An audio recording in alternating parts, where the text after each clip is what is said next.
leader. Well, folks, we are going in the opposite direction from where we were last week. Last week, we were bitterly cold. This week, we are above normal moving forward to the weekend. And we're going to get a little rain and snow tomorrow. So here's what we got at the Prineville Reservoir. Looking very nice with the snow kind of dissipating into the soil in the foreground and staying on the frozen lake there in the middle of your screen. Looking pretty good there at the reservoir in Crook County.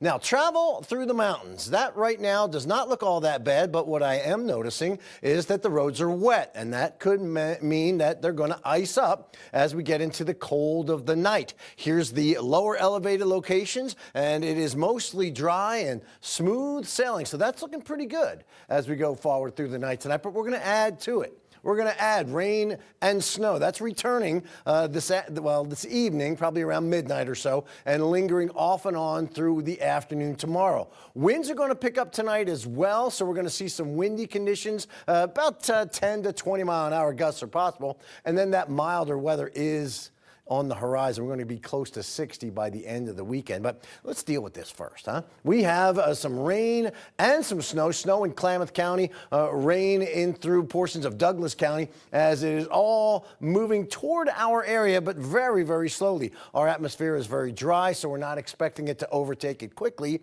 But as you can see, we do have the winter weather advisory that is in place. How much snow are we anticipating? About 1 to 3 along the 97 corridor, about 3 to 6 in through the mountains. Now, higher elevations will get about a foot of snow, but we'll see periods of snow, and mingled in with this is going to be some freezing rain, and that means that we could see some icy conditions. Now, there's not a lot of freezing rain expected and not a lot of ice expected, but it's worthy of a mention anyway. So here's what we got going on. By 8 o'clock in the morning, we'll have this warmer air come through, so we'll have this rain and snow mix behind the warm front, and then as we see the coastal areas in this warm sector getting the rain, and then this cold front pushes through. Behind a cold front, we get that snow that's coming in, but it does appear to mainly be confined to the mountains by the time we get to tomorrow afternoon.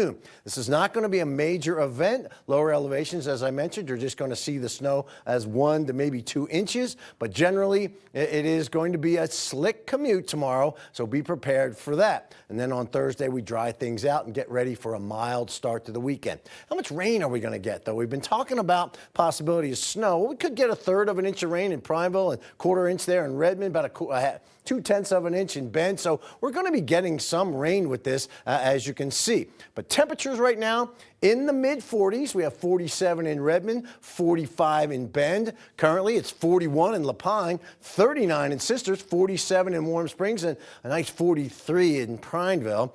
I don't expect much temperature drop tonight because of the cloud cover, so we'll see rain as opposed to snow tonight.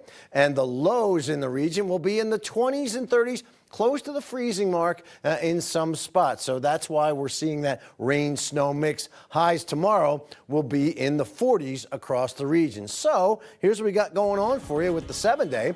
47 on Thursday. That's a 51 on Friday. 56 on Saturday. Some rain comes back Sunday.